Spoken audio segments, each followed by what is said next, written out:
The rest of the news. Good Thursday morning, and welcome to the new season by just a few hours.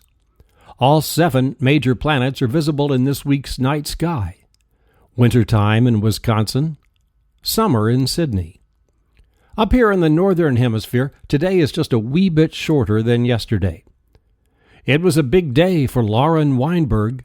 She was rescued in east central Arizona after spending 10 days in her car stuck in the snow.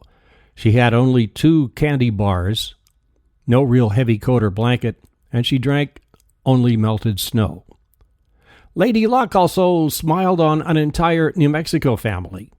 Midnight yesterday, they couldn't make the hospital. The storm had closed down Interstate 25, so their new nearly 7-pound baby girl was born in the front seat of the family truck, parked alongside the old Las Vegas highway between Canoncito and Santa Fe.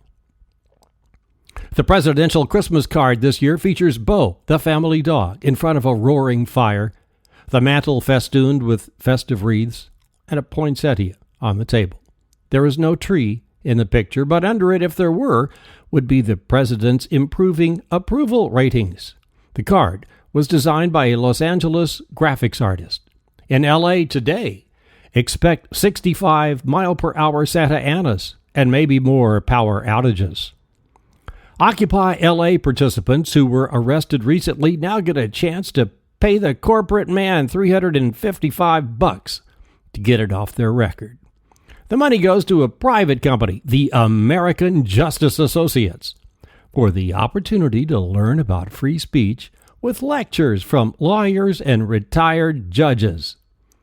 About 350 people were arrested during Occupy L.A. Patronizing is what a civil rights attorney calls these classes.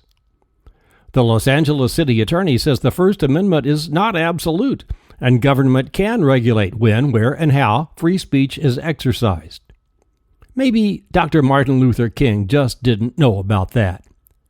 He and the civil rights struggle had it easier in some ways than do citizens who protest now.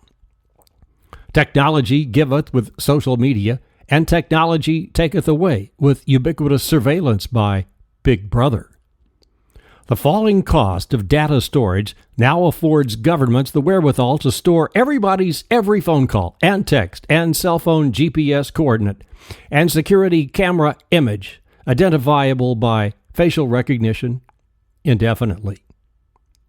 Ever wonder how Facebook makes money? Is a new campaign the company is using to try and explain itself to users.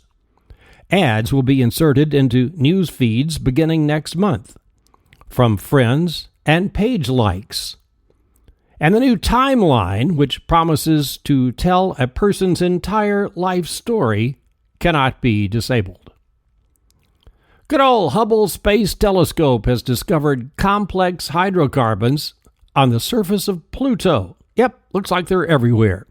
And it looks like the Higgs boson won't get the gift of proof by Christmas. That's called the God particle because it explains why stuff is stuff. The standard model of physics pretty much explains everything, except why anything has mass. The glue that makes an iPhone or your car or a dog or a cat. Physicists do feel it in their bones, though.